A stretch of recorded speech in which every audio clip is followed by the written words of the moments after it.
S'il devait y avoir un avertissement en début de spectacle, ce serait « Attention, ce spectacle va vous plaire ».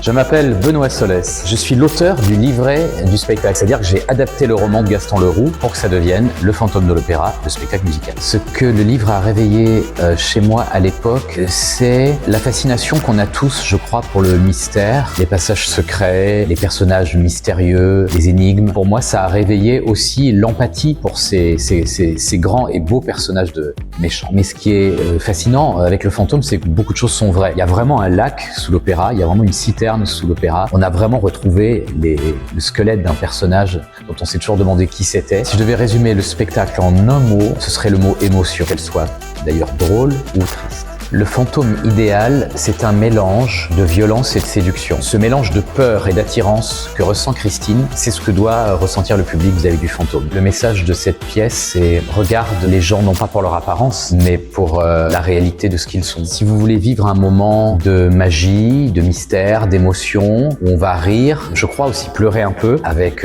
du théâtre, de la musique, venez voir Le Fantôme de l'Opéra, le spectacle musical, au Théâtre Antoine, à 19h, à partir du 22 octobre. On vous attend.